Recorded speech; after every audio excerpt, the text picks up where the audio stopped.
be like this. Now, that is the elation I'm talking about. What a surprise today that we have you here. How exciting. The Hall of Famer, Isiah Thomas, always so great to see you. How are you? I am good, and it's always good to see you. Congratulations to you and Stephen A. on all y'all success and just killing the ratings, killing the shows. Whatever y'all been doing is just, y'all got the magic touch for real. So congratulations to you. Thank you so much. We're working hard, but we are certainly having a lot of fun, so I appreciate that. And today's going to be fantastic. And look who finally showed up. There he is, the man of the hour, the face of the program, Stephen A. Smith.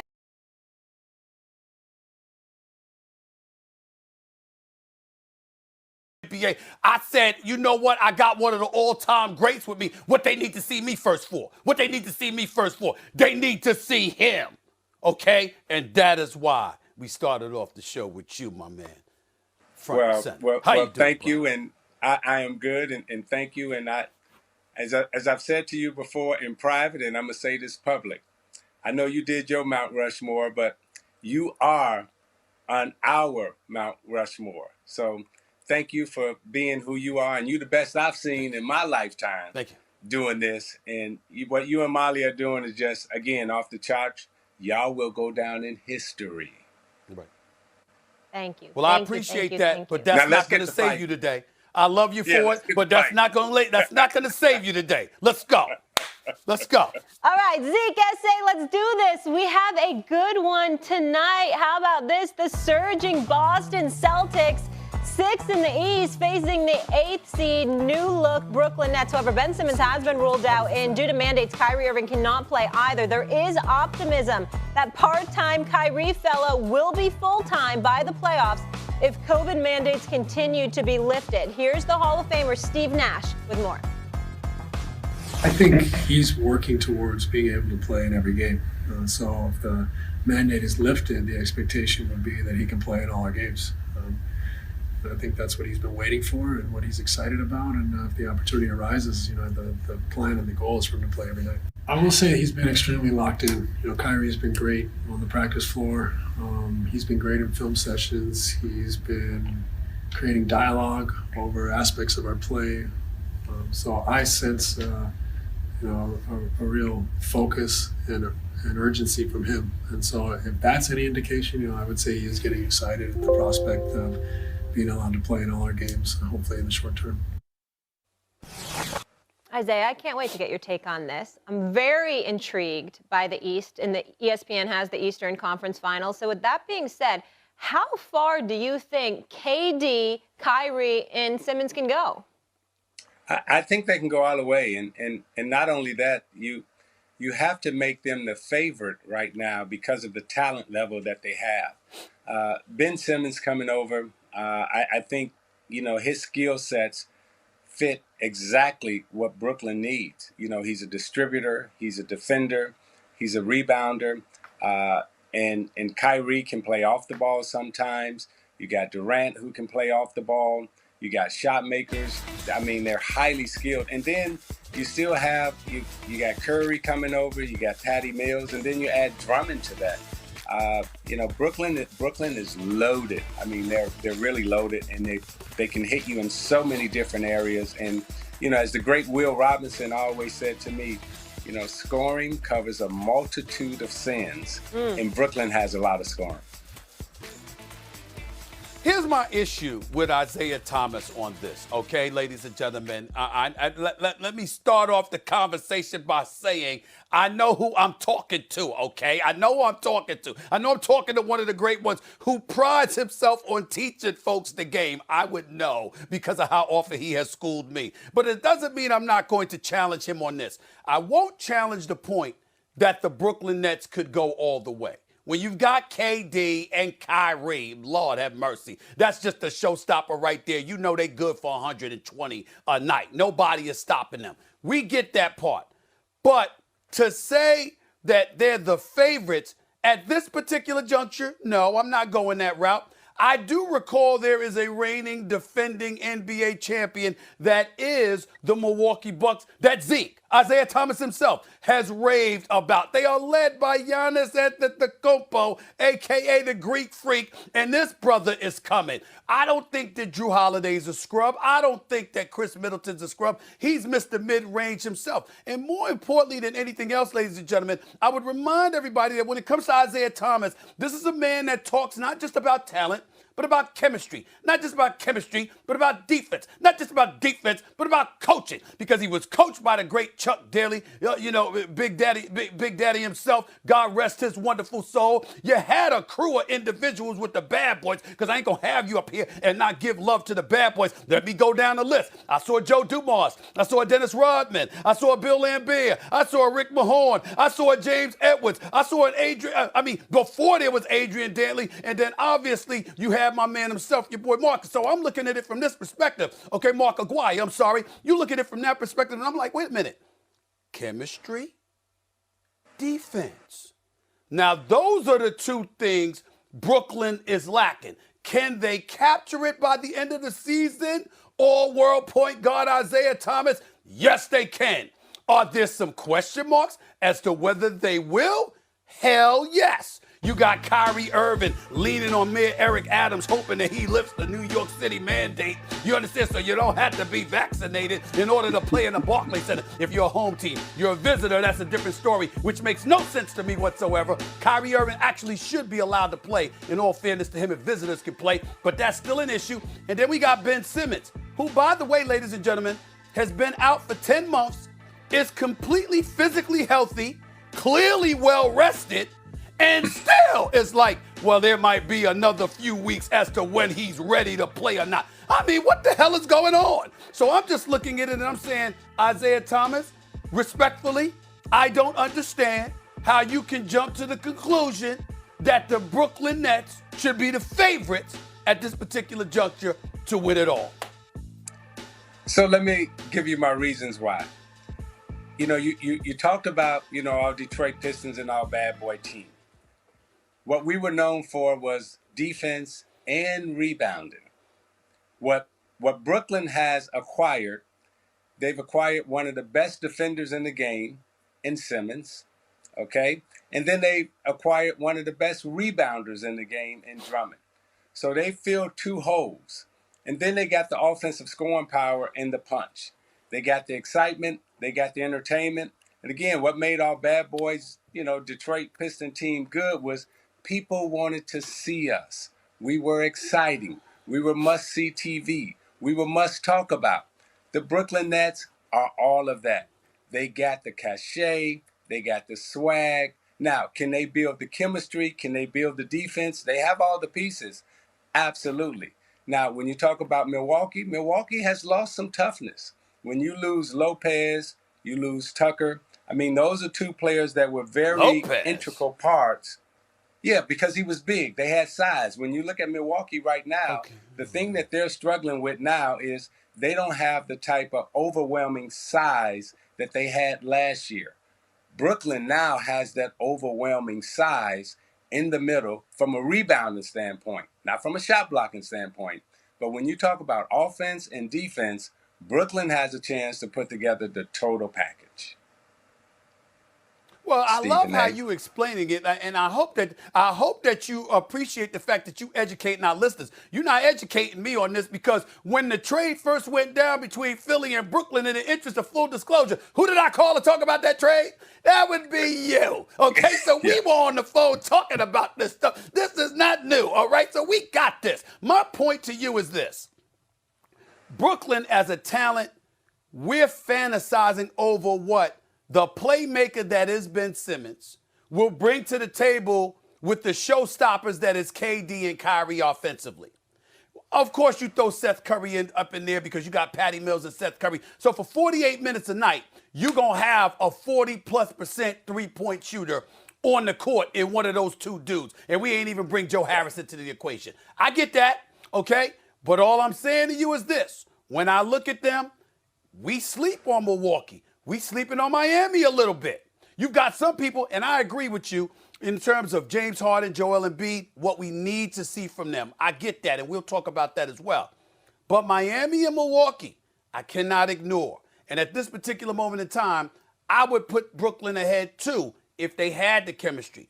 But because the chemistry is such a question mark because of, dare I say, the enigmatic figures that is Kyrie Irving and Bill and Ben Simmons, I just don't know if I could throw them there at this particular moment. A lot of ifs, Stephen A. I'll give you the last word here to Isiah before we move on. Well, this is where the greatness of Kevin Durant will shine. He's the best player in the game right now. We all know that when he's healthy. Now, his leadership in terms of being able to bring everybody together, get them to focus and move in one direction, this is what LeBron James was known for doing in several different places.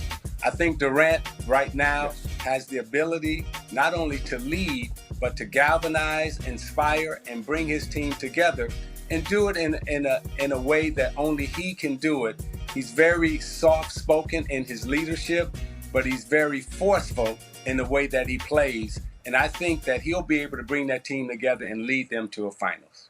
Absolutely. All right, Zeke going with the Nets. Obviously, they have the offense and filling two huge holes in defense and rebounding, and SA not quite sold. Guys, let's go out west. A huge loss for the team with the NBA's best record, the Suns. The future Hall of Famer Chris Paul, who leads the NBA in assists and clutch plus minus, is now sidelined 6 to 8 weeks. The silver lining, though, last season, Phoenix went 4-0 without Paul, and 2 of those were playoff wins. So Paul averaging nearly 11 assists per game for a Suns team that entered the All-Star break with a 6.5 game lead on the Warriors. Zeke, how will the CP3 injury impact the Suns and the entire West picture? Huge. It's seismic in terms of, it's like one of the big earthquakes that have happened out in the West in terms of basketball.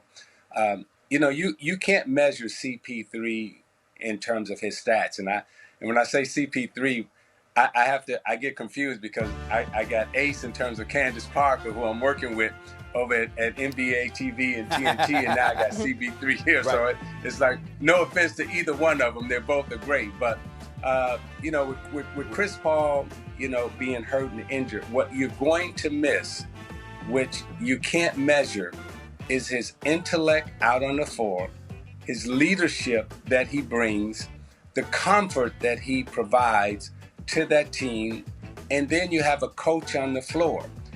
We only measure by 5 stat boxes. What CP3 does in the game that he plays is beyond the stat sheet. And what he brings to that team from a winning standpoint, it's a huge loss. It's unimaginable at this time. Now, will they find someone to give them the stats that he was able to give? Maybe. Will they find leadership and intelligence that he was able to provide? No, that's irreplaceable. Let me say this to you, Zeke.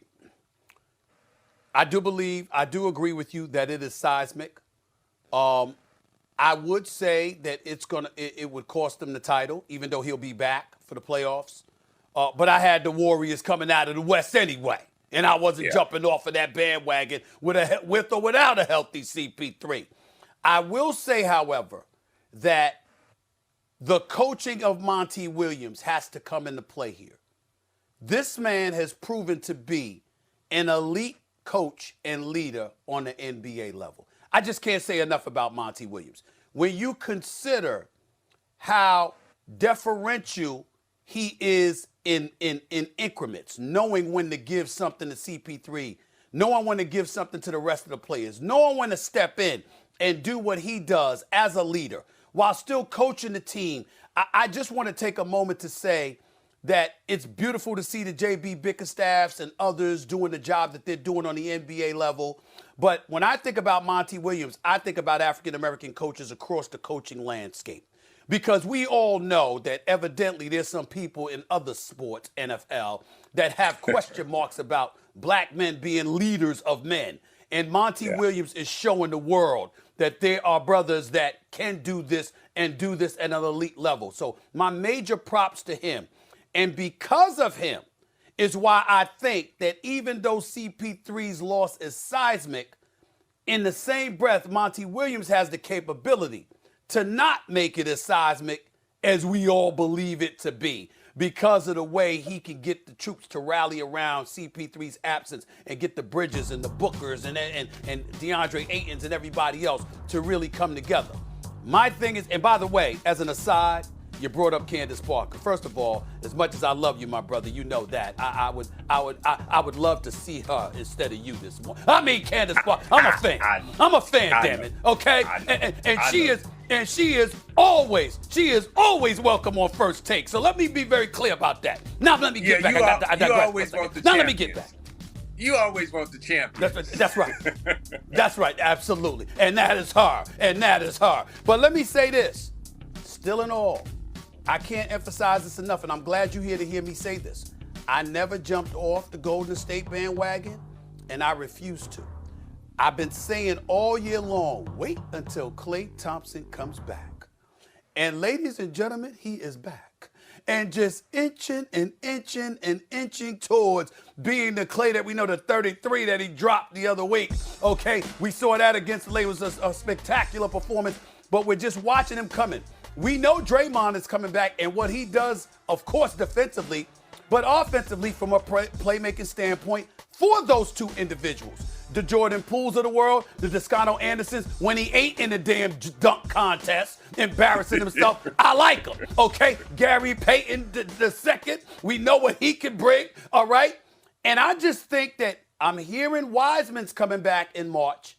I think that additional 7-footer with some offensive capabilities, but also 6 fouls to give you, goes a long way. Zeke, regardless of what I'm seeing from Phoenix, no matter how much I love Monty Williams, and I got CP3 as an MVP candidate before he got hurt.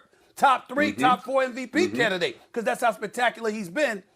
I've never had them ahead of the Golden State Warriors. To me, they are the clear team to beat in the Western Conference. I don't give a damn what records say. Your thoughts? I'm going to agree with you. Golden State is the team to beat, and when healthy, they were all of our picks. Now, everything that you just said, I'm going to add one more thought to that. We were in Cleveland, and Steph Curry now is, been brought into the room of the 75, and that was the first time that he was ever in the room with all the greats. I got a chance to watch him, see his reaction, see his respect, but also accept his being honored in that space, and then go out and have the type of performance that he did in the All-Star game. Now, what that said to me is that from a confidence standpoint, and I can tell you from experience, when you walk into that room and you are anointed and you get your stamp and you get your jacket, right? Your flowers. The confidence that you have is immeasurable. And what Steph Curry is getting ready to do the second half of the season, along with his teammates, Stephen A., he's getting ready to go to even a higher level. And we just saw a glimpse of it in the All-Star game. It's interesting that you say that because, he's clearly had enough confidence as a shooter. But, the word that I would use is validation. He knew he had it from his modern-day contemporaries. He knew that he had it from the fans. But there's something to be said about cats that pave the way for you, that roll up on you, and it's like, you're one of us. You belong in this room. And I think that's a big deal. And here's the reason why, just to display the dichotomy that exists. It's like, we got a lot of Hall of Famers. Some, in some people's eyes, are questionable. As far as I'm concerned, you in. You're a Hall of Famer, major props to you. You deserve it. You deserve your flower, all of that stuff. That's cool. But there are different rooms and different levels in the Hall of Fame. Yes. And so when we look at the Michael Jordan and we look at the Bill Russells of the world, okay, Isiah Thomas is in that room. You see what I'm saying? Isiah Thomas is in that room. LeBron is in that room. Kobe, Shaq, they are in that room. Steph Curry is in that room. It's just that simple. Yeah. This is the greatest shooter we have ever seen in the history of man. He's just that lethal, okay? And so when I look at it from that perspective, and I'm saying you got your boy Klay back, And when you look at a Jordan Poole and the other cats that they've got who can ball, this is what people miss about Klay's value. Klay is also an elite shooter. Klay is also an elite sniper. But Isiah, you'll appreciate this. Klay knows how to play basketball. See, you can be a talent and an elite talent, but not necessarily know how to play. Klay knows how to play basketball. And oh, by the way, Klay belongs in that room. When his day comes, he should have been on an all-time 75 list. And Klay, when he retires, will belong in that elite room that's reserved for the elect few. And he knows how to play with Steph. That's what makes him so special. He knows how to ball, and he knows how to play with Steph. It's going to be we special. all concur on that. But can we please get to that 75 list? And can we get to you, Isiah Thomas, 12-time All-Star, Hall of Famer, 2-time champ? Here we go. So earlier this season, the NBA unveiled its 75th anniversary team. ESPN's expert panel ranked them, and here's what they came up with. Of course, Isiah was honored on this elite roster, coming in at number 27. Which I certainly will ask you about coming up. But right now I want to focus on the top 2 spots. LeBron 2, MJ 1.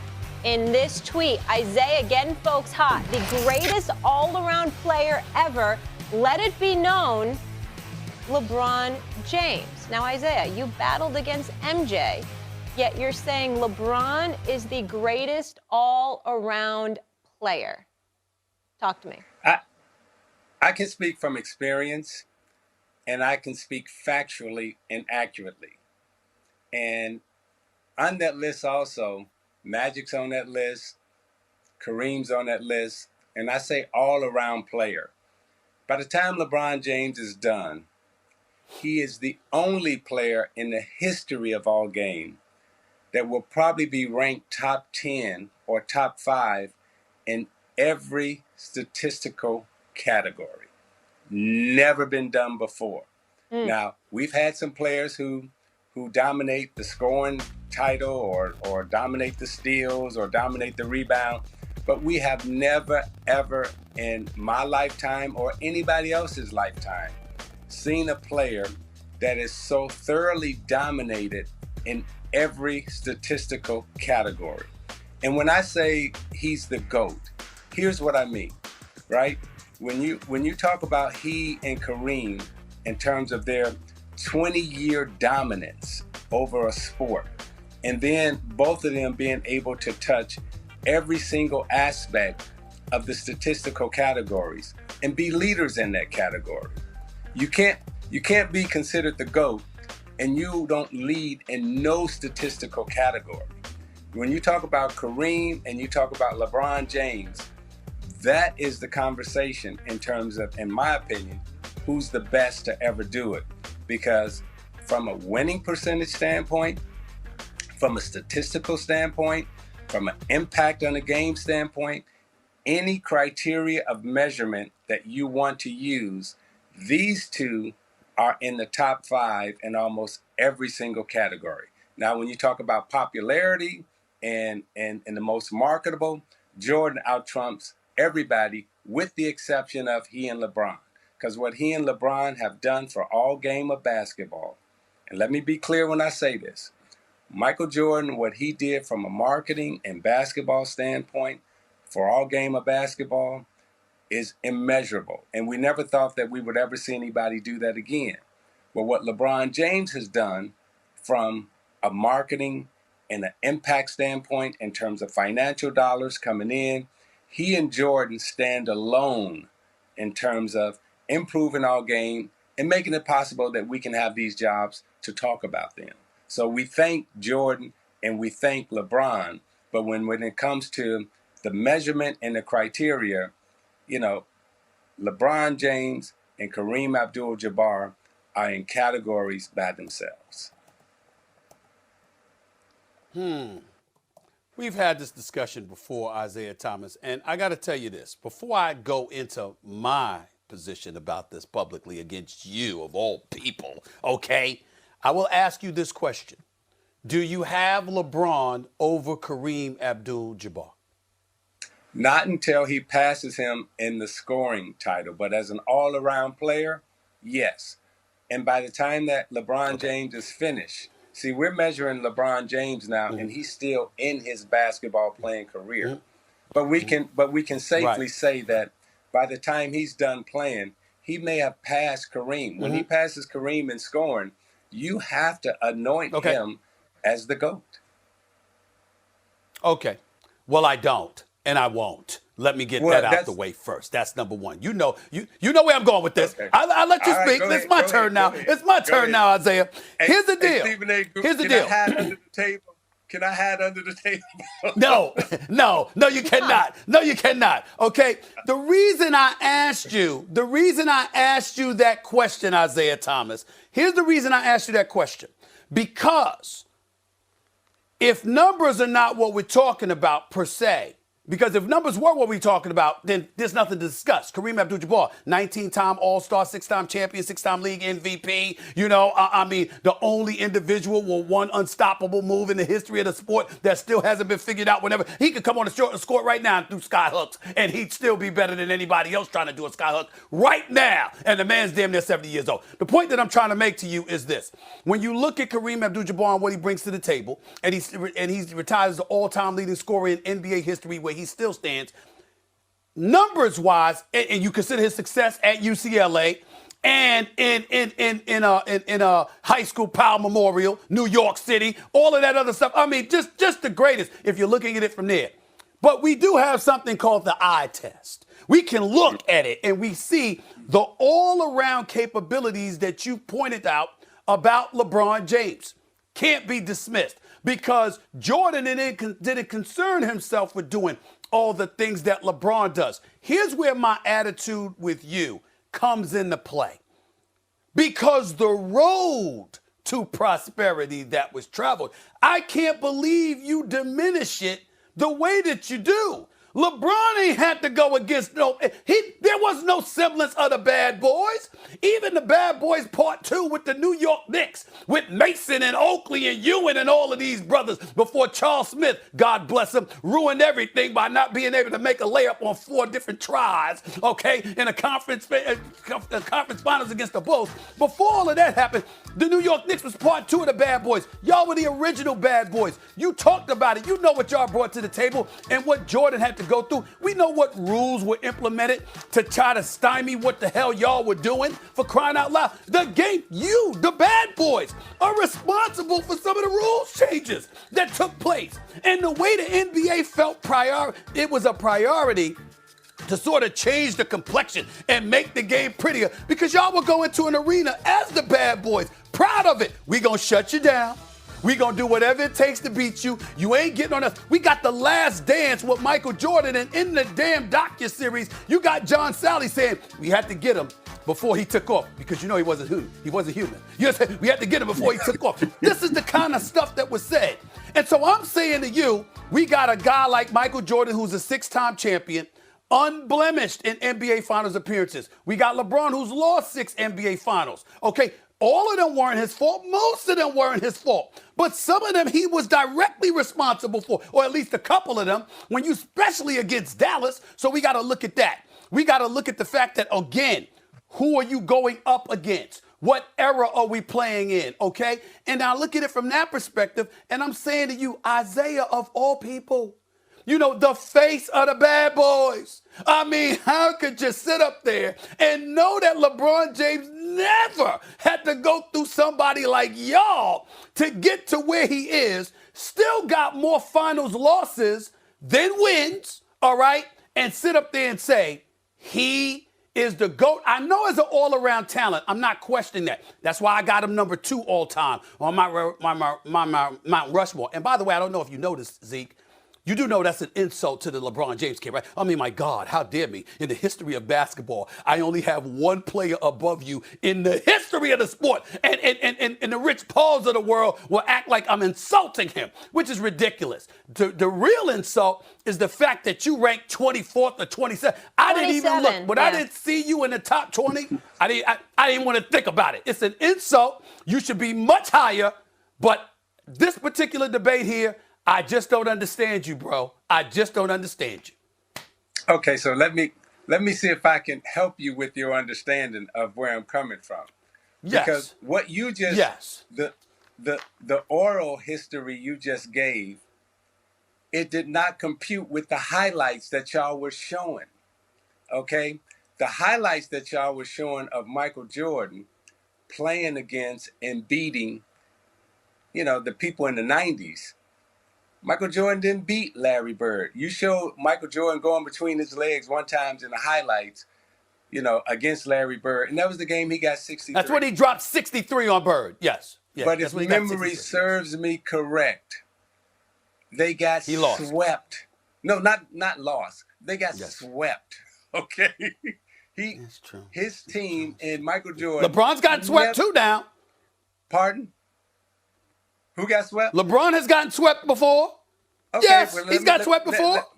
Let me get to that, okay? So Michael Jordan in the 80s, right? He never won. And he never beat Larry Bird. He never beat Magic and Kareem.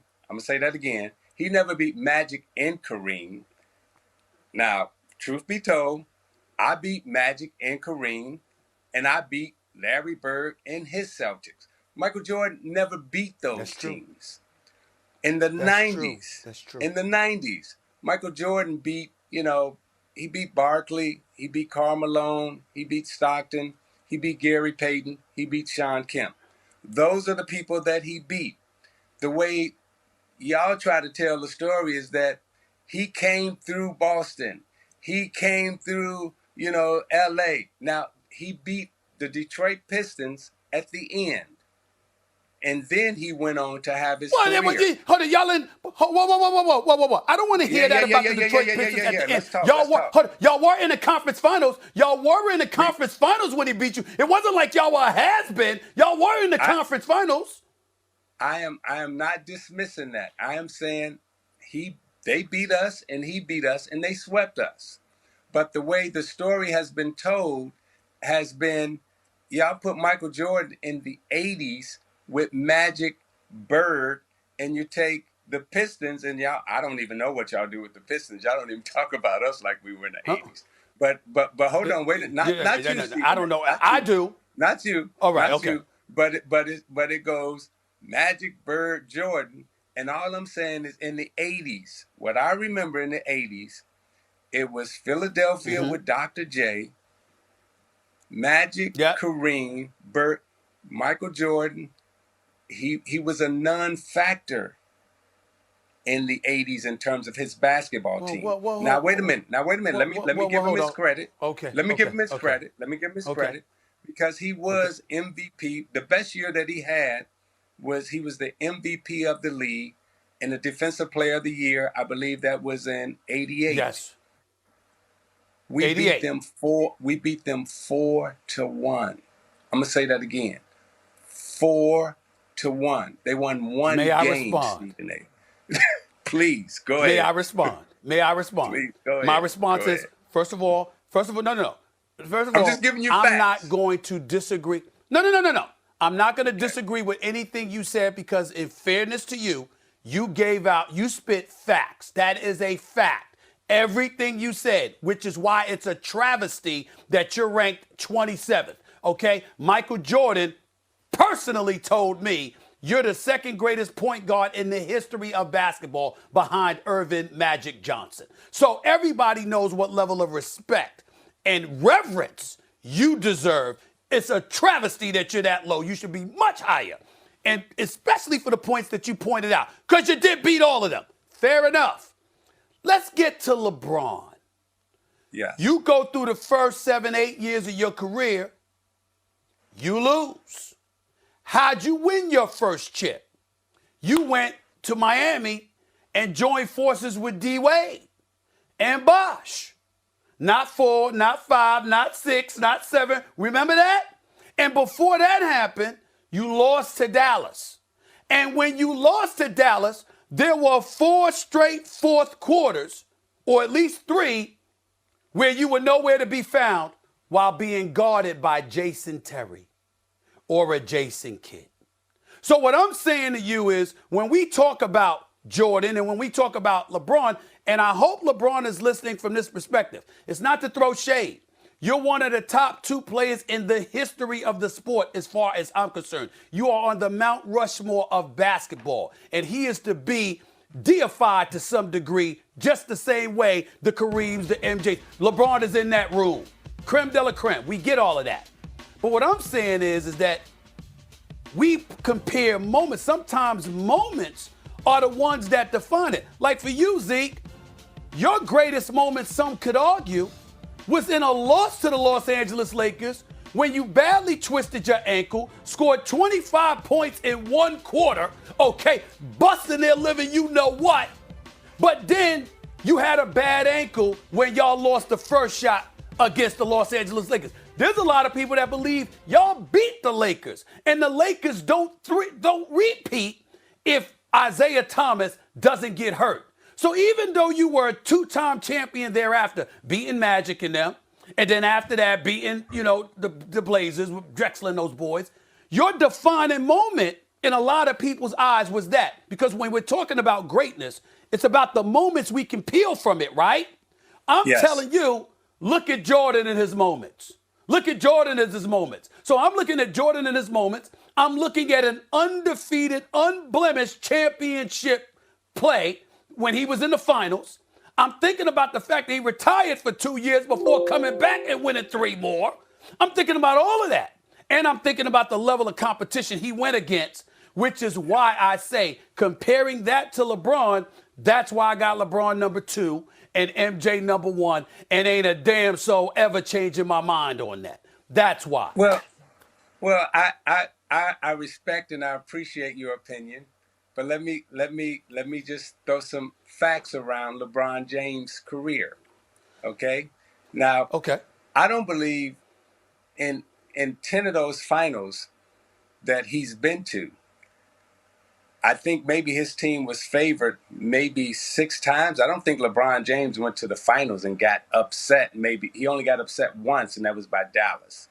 The other 9 times that he's gone to the finals, and listen to what I'm saying, the other 9 times that he's gone to the finals, several of those times that he went in, his team wasn't favored to win. That means he didn't come in with the best team. Every time Michael Jordan went to the finals, he was the favorite. He had the best team. His team was better than the other team. So let's give Scottie Pippen, Horace Grant, let's give them their credit. Because when they played against Utah, when they played against Seattle, when they played against Portland, and I'm missing the team, Phoenix. When they played against those 4 teams, right? They all deserve credit. They all deserve credit. Jordan's team was favored to win every time.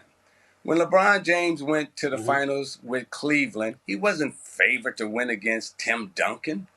Okay, so when you look at the path that LeBron James and the players that LeBron James has had to play against, Michael Jordan never had to beat a 73-9 basketball team down 3-1. Oh, don't get me started with that. Don't get me started to that. Wait. Oh, yeah, I'm going to get started. Hold on 1 second, fellas. We got to wrap this up soon. I just want to let you know. I let this roll almost 40 minutes. So just final thoughts here. We have Isiah for a while. Let's get our final thoughts, and let me get in a quick commercial break, please. So my final thought, we can get the quick commercial break now. The greatest NBA performance I've ever seen is LeBron James being down 3-1 in the NBA Finals to a 73-9 Golden State team and coming back in the NBA Finals and beating a 73-9 Golden State Warriors team. We're gonna end on that mic stimulus drop. package Adam Silver and the NBA gave them. Never been done in history. We're ending on that mic drop. To recap, Isiah says LeBron is the greatest all-around player and be the first player ever to finish top 10 in every statistical category. We have plenty more to get into with these two. In the park, in the streets, that can dunk and put on an absolute show and let them get sponsored by their favorite all-star. But we got to get cats who can put on a show in the dunk contest. Isiah, are you a fan of Stephen A's proposed plan to fix the dunk contest? It's a great idea, just not for the NBA. I mean, to bring guys off the streets and and give them the opportunity to compete against some of the best athletes and the best players in the world. You know, I don't know if we have problems now getting players to come and compete against NBA players. An NBA player right now is not going to, forgive me when I say this, he's not going to take his craft and measure it against a guy, off the street and in the park. Now they love to see him, but they're not going to say, okay, you compete in the same arena with us. No. I want to stop you. No, Zeke, that's not what I'm saying. Just so before you continue, I in no way was implying that the guys in dunk contests off the streets should compete with the NBA players.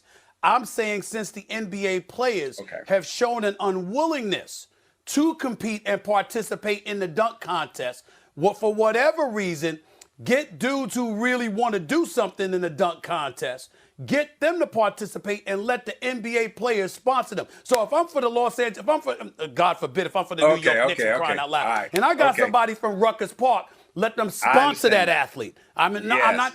That's right. I'm not talking about that anyway. Now, that's what I would go for that. Yeah, I would go for that, because now you're picking a team, you're picking your best dunker from your community or whatever. Right. It can be for charity, and they put up the show. Okay, I would go for that because some of those guys that we see, are extremely creative, right? So you may have a Kevin Durant back team that's going to charity like this guy we showed on the screen right now. Ain't nobody in the NBA doing that, right? So yeah, that's right. I like that idea. That's a great idea. And then you expose new talent. You find new talent. You find new people.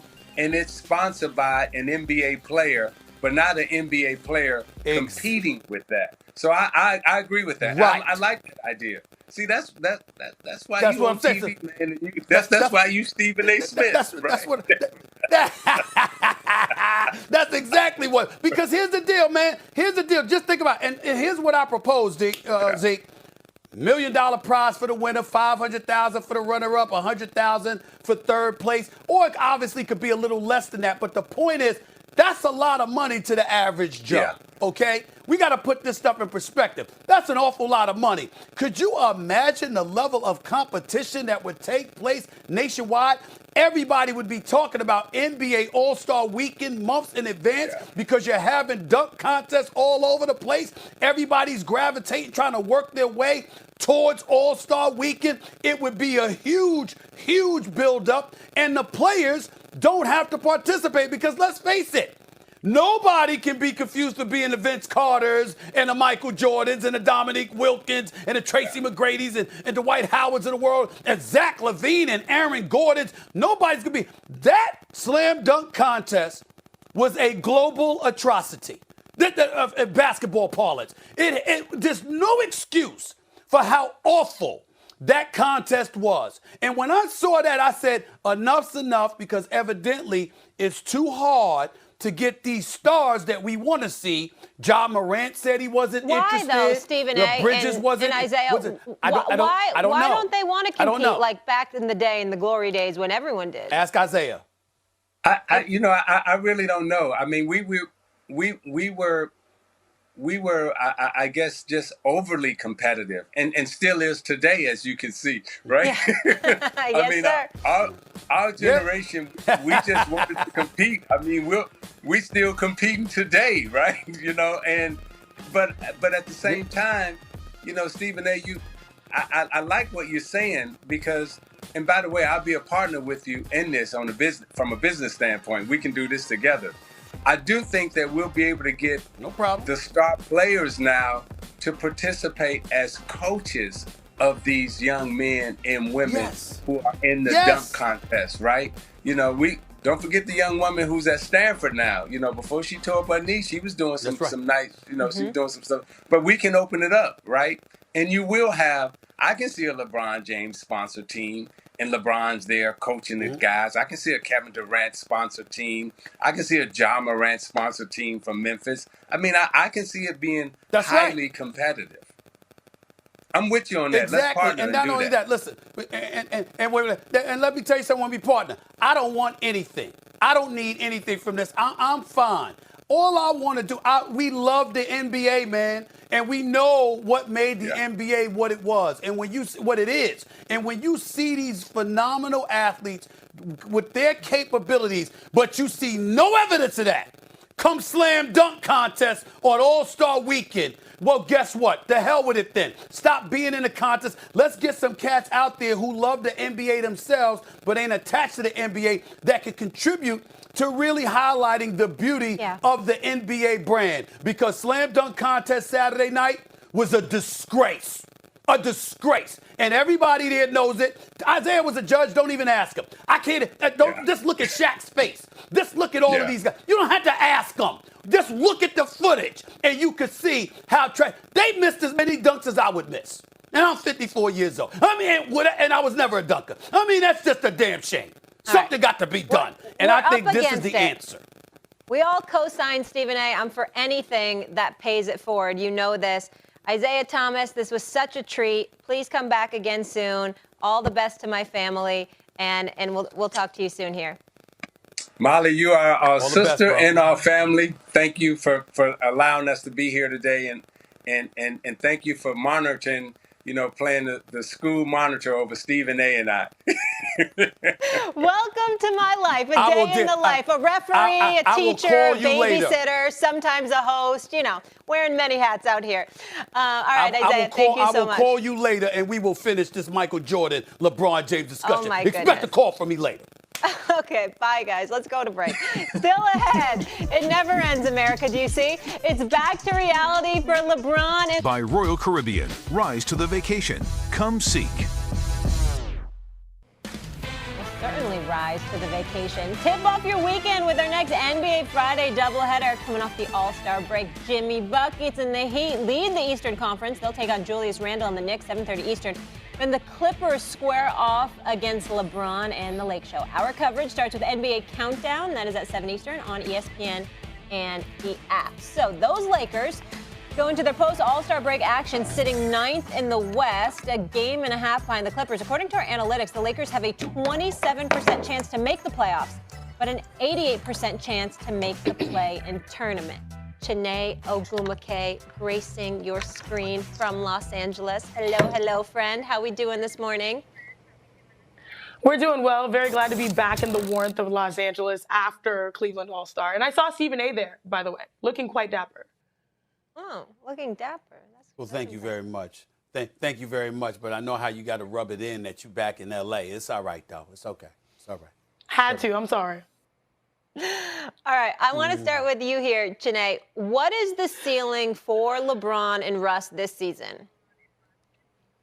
Well, when you have LeBron James, you always have a chance to win games. Now, I think that the Lakers, they can survive the play-in with their ceiling right now being the playoffs. Like, making it to the playoffs will be the ultimate win for this team that has not been able to string it all together over the course of consistent games. I mean, right now, the Lakers, they need 2 wins to be in position to do that, which is why tomorrow's game versus the Clippers is straight up crucial. Now, the reason why I feel like the Lakers can still make the playoffs is because of what we've seen, especially in the last regular season game. We saw LeBron James tap into pretty much his calm meditation app. He went 0 dark 30 with 33, 8, and 6 to lead the Lakers over the Jazz without AD. And remember, the Lakers were down, I believe, 12 points with 6 minutes left and still won.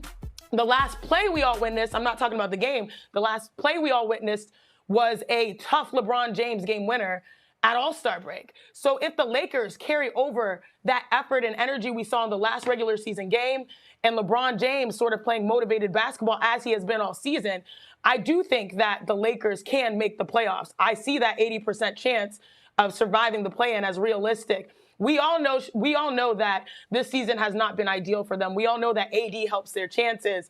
But right now, it's crazy because this is a championship or bust city that we're saying that the playoffs are the best case scenario for Los Angeles. Well, yeah, that's where I'm at with it. Their ceiling is the playoffs and the first round exit. I don't see them beating Golden State. They ain't beating Phoenix. They ain't beating Memphis. They ain't beating Utah. Hell, they might have a problem with Dallas, for crying out loud. I mean, that's just the way that I look at it. And let's not forget the Denver Nuggets.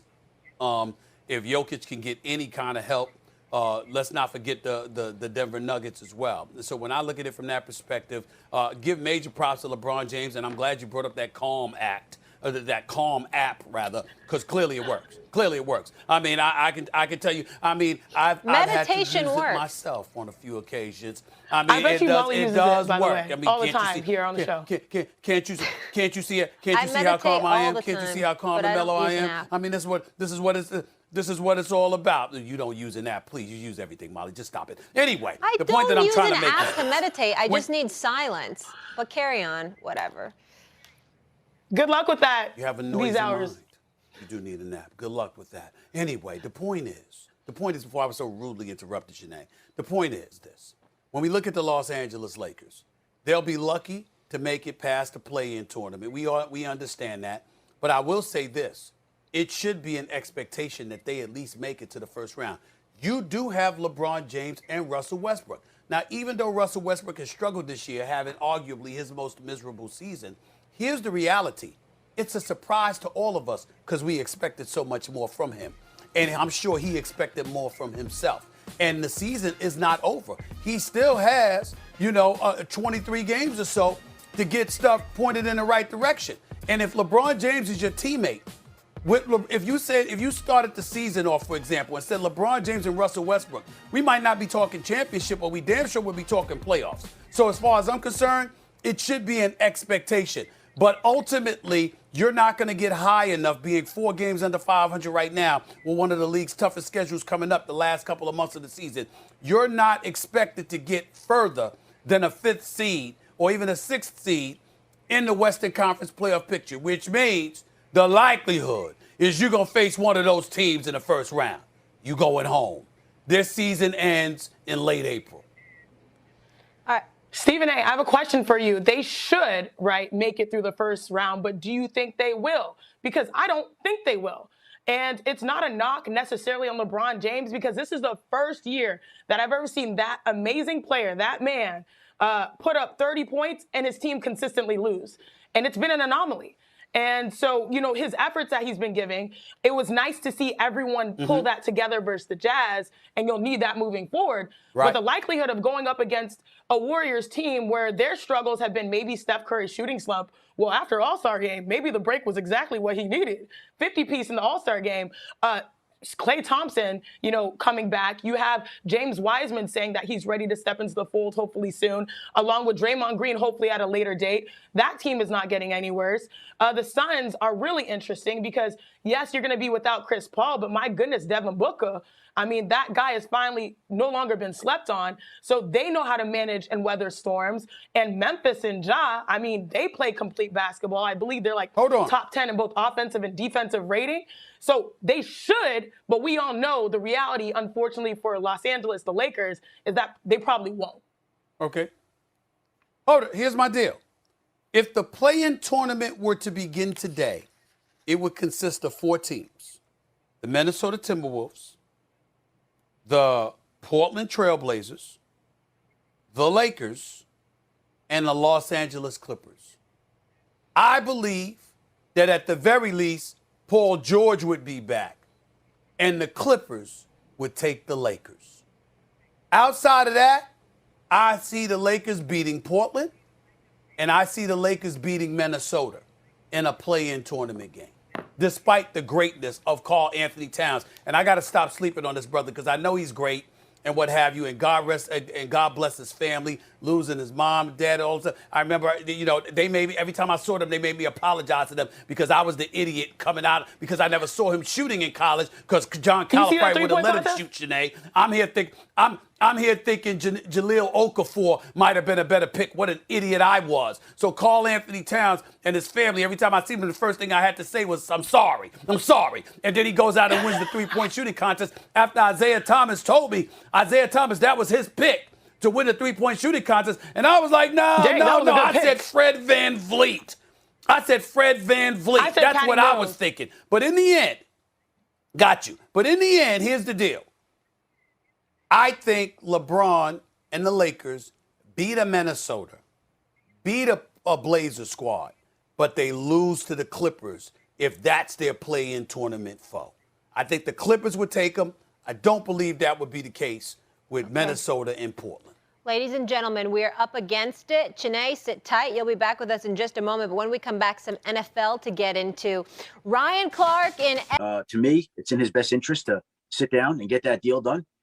That would be if I were Lamar Jackson, that would be my off-season priority, and make sure that I don't step foot on a football field again until I have one of those lucrative new contracts that puts me in line with these higher paid quarterbacks in the league. That's me, but his life, and he can do what he wants. Adam Schefter with some sage advice right there. That was him on the Lamar Jackson contract situation. RC on your screen. Ryan, good to see you, sir. Thank you for being with us. What do you think? Should Lamar play without a new contract? Absolutely not. Absolutely. If I'm Lamar Jackson, I don't even step on grass without a new contract. I walk on sidewalks only. Lamar Jackson is a guy that plays this game with reckless abandon. We understand that he's going to run the football. He's going to try to work for the extra yards. He's going to keep plays alive. And he's also carried this football team since he became the starter. Now, he's in a unique situation to where he doesn't have an agent. So Lamar Jackson, and his mother also helps, is essentially his own agent. You can talk to the NFLPA and different lawyers, but you're still going to have to look at deals like Patrick Mahomes, like Deshaun Watson, Dak Prescott, more importantly, Josh Allen, to figure out where you even start. And it's some of those idiosyncrasies why this deal can't get done when Lamar Jackson is focusing on football. Even before I start working on my game in the offseason, if I'm Lamar Jackson, I start getting these numbers to where I need to be so I can even go to training camp, so I can even go to OTAs. He had to take a look at his football mortality this year. For so long, Lamar Jackson has been the most athletic, the most elusive, the most explosive. But this year, that caught up to him. He gets the ankle injury late in the season. He's sick or ill early on in the season and starts to miss football games. We see Huntley come in and play well for the Baltimore Ravens, but it's still not Lamar Jackson. He has proven that he can carry a franchise. He has proven he can play MVP caliber ball. Now it's time for Lamar Jackson to make sure he's paid like it. So if I'm him, if I'm his friend, if I'm his advisor, if I'm a lawyer he knows, if I'm his mother, I tell him, we aren't even getting on a flight to Maryland until they're ready to put ink to paper, because it's that important. This deal gets done for Lamar right now. It gets done in the right way, and he becomes the highest paid player in football. Well, a couple of things. Number one, there is no debate whatsoever here about whether or not Lamar Jackson should play next season without a new contract, a new long-term lucrative contract. I don't even step foot on grass. Like I said, I don't go anywhere near the Baltimore Ravens facility. I don't even travel for a contract negotiation. I let them come see me. Hell, I might trip over something on the plane or something. Anything can happen. I'm not taking any chances. Let them come see me, okay? I'm not doing anything. I'm not going anywhere. I'm not doing that. Do it on Zoom. For all I care, do it on Zoom. It don't matter. It don't matter as long as we can reach an agreement. That's number one. All right, let's get that out the way, all right? Number two, his asking price. The start should be Josh Allen, 6 years, $258 million. Yep. That should be the starting point. Now, from that point forward, it gets tricky. Because now, see, that's where the debate potentially comes in, RC. There's no debating that he should be one of the highest paid players. There's no debating the Baltimore Ravens' dependency on him. He's out the last 4 games of the season with a bone bruise in his ankle. They lose all 4 games. They lose 6 straight. They were they end up they were 8-3. They ended up going 8-9 and missing the playoffs simply because he was not there. We got that. But the flip side is when you're on the field, a couple of things come into play. How far have you taken them? There's 1 playoff win on your resume. Right. You're not going to get Patrick Mahomes money because that's 12 years over $500 million, $500 million, even though that's not really it. We all understand that. Number 3, Josh Allen has validated Buffalo's investment in him. He's been the back-to-back AFC championship games. And so for me, when I look at a Lamar Jackson, okay, we could start at the $258 million, but then if you're Baltimore, you're allowed to bring in those comparisons. Excuse me. You're allowed to bring up a Patrick Mahomes and Josh Allen. You're also allowed to bring up the fact that you had that ankle injury And again, what really made you explosive, you're a back-to-back 1,000-yard rusher from the quarterback position the 2 years coming into last season. And then you were about to run for another 1,000 yards because you had 767 yards rushing in the 11 games you played. The 11, 12 games you played. Right. So had you played the last 4 games, the likelihood is you'd have had a third consecutive 1,000-yard season. But if I'm Baltimore, I got a right to bring into question your durability. You was out for a few times with COVID. You've been out with a couple of injuries. You haven't gone to back-to-back AFC championship games like a Josh Allen. You haven't won a Super Bowl championship, nor been to back-to-back Super Bowls like Patrick Mahomes. And although that's the team's fault, and we get that because of the pieces they never put around them, the more money you give them, because of the world of a hard salary cap in the National Football League, the more of a challenge it's going to be for them to put pieces around them. They didn't put pieces around them when they weren't paying them. Now they're paying them. There's going to be even more of an excuse to not have those pieces around them. So that is something that he's going to have to take into consideration. Yep. I hope he's got a lawyer knowledgeable about these negotiations who knows what he's doing, and that's what I'm hoping for. Well, the first thing I do if I'm Lamar Jackson is I call Stephen A. Because everybody know who got the big money and how to negotiate a contract is Stephen A. Right? So that's the first thing I'm going to do. I'm going to get on the line with you and say, hey, bro, you telling me how you got that big money out there in New York where you going to Miami and stuff whenever you want to. That's the first thing. The other thing we have to remember is Josh Allen's only been to one AFC championship. He went to the divisional round this year and he lost to the Kansas City Chiefs. Josh Allen also doesn't have an MVP. And so I feel like Lamar Jackson has some things that he can say when comparison to the Josh Allen contract that he has exceeded. The other part is this. Lamar Jackson can't let the Baltimore Ravens talk him out of being the next one up. We know how these quarterback contracts work. It doesn't matter if you're actually better than the last big-time quarterback to get a deal. When you're the next guy, you always get an opportunity to one-up or be one slot above who the last big-time quarterback was. And this is Lamar Jackson's time. The one thing I agree with you about, though, Stephen A., is Lamar Jackson has to understand his value, but also his mortality. He has been hurt. And even if Baltimore tries to use that against him, he has to be able to say the reason that I'm putting myself in these positions is because I have to. And by putting myself in these positions, I've carried this team on my back. I don't set foot in Baltimore until this deal is done. I make sure this is my number one priority throughout the offseason. And even more than Lamar Jackson having to make sure it's his number one priority, the Baltimore Ravens should be too. Stephen A., let me ask you this. Well, where do you think... I wanted to transition, but do you have more on this? No. I was just going to sit up there and say, listen, I appreciate the correction because you're right. I forgot that there was a divisional playoff game with Allen and Mahomes. Thank you for that. Number two, let's go a step further. Let's get specific, Molly and RC, and let's look out for them. We want Lamar Jackson to stay away from cold weather. In the cold weather, there's ice, and you could slip. We need to avoid that. We don't need you getting in the cars, okay, and driving down, snow-filled or ice-filled road, okay? Don't get happy. Don't get happy. Don't go out there skiing, okay? Don't roller skate, all right? Your boys, make sure they come over your house. Don't go out with them. Don't go out with them anywhere. Make sure you the one driving. When you go to, let somebody else go to the supermarket. Are you serious, all of these tips are very, very, very important. I mean, stay at home. Don't go anywhere. Stay on Zoom. Binge watch videos. All of that stuff. Stay away from everybody.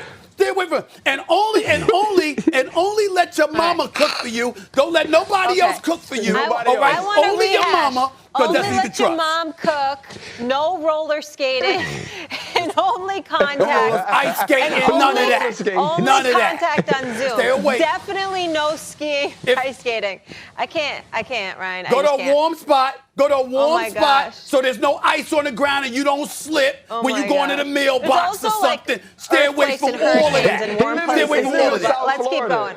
All right, let's go to break. And when your boy, by the way, last one. Oh my gosh, and when your boy or your woman wants to come see you, they want to be with you, you make them come see you. You don't go see them. Anything can happen. Do nothing. Nothing. Okay. And no phones are allowed. Leave your phone at the door. Okay, cool. Oh Still my ahead. gosh. Wait till you hear what a former teammate of Ben Simmons said about him. Shots fired, and we'll see if Stephen A. thinks it's fair or foul. Playoff-like atmosphere environment to where it may be very rough for him. Very, very interesting comments there by Danny Green. Stephen A., your reaction? Well, I think that, first of all, I don't think that Danny Green was remotely disrespectful. First of all, if you know anything about Danny Green, he's one of the nicest individuals you'll ever see in professional sports. It doesn't get much nicer than him. He's just a really quality, good person. So, and then you listen to his words. As somebody who worked in Philadelphia for 17 years, I'm here to tell you, it's factual.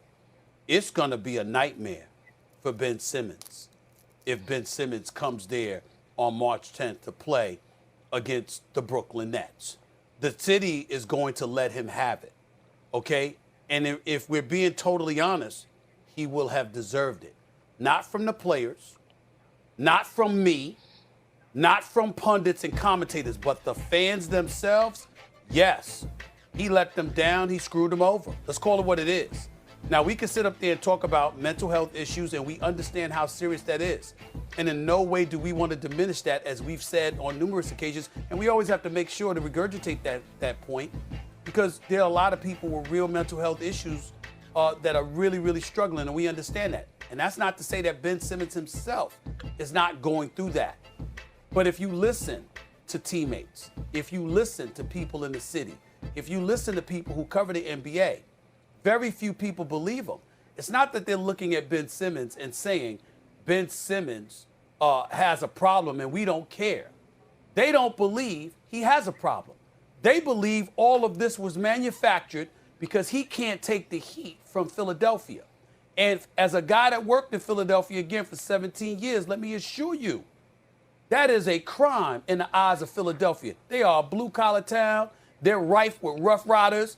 You know, adversity is their middle name. It's their signature. It's what they live by in terms of what you have to do to overcome.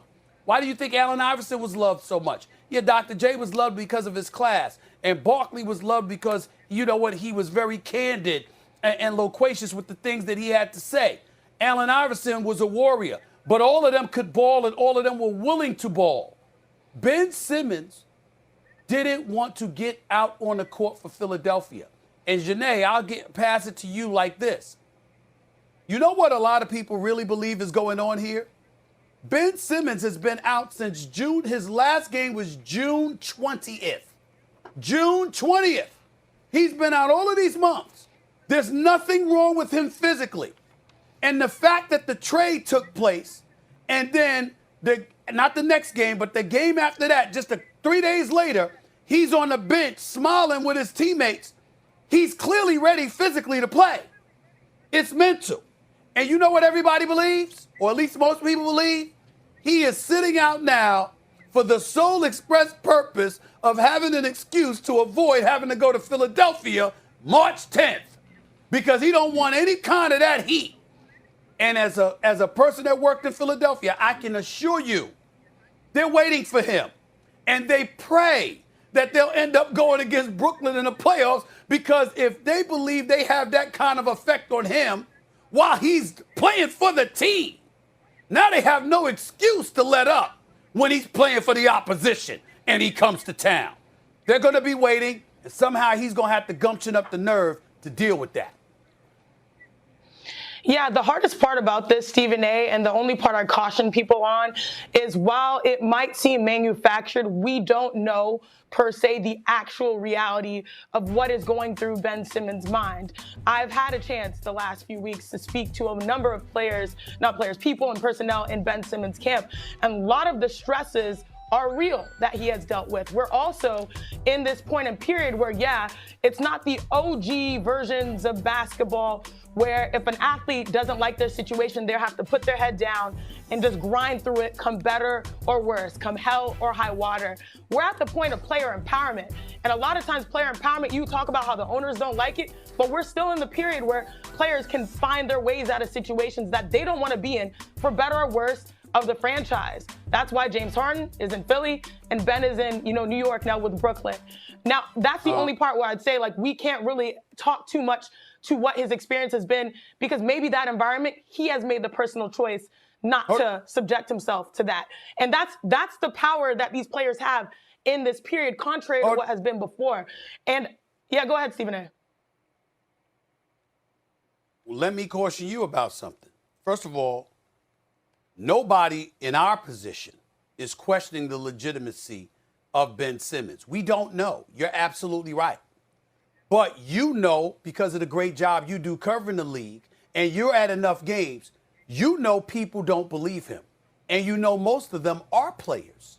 So the very player empowerment that you're talking about, you got a lot of players looking at him with a raised eyebrow and major shade because they're thinking, nah, number one. And number two, ultimately what's going to come down the pike to hurt them because of it.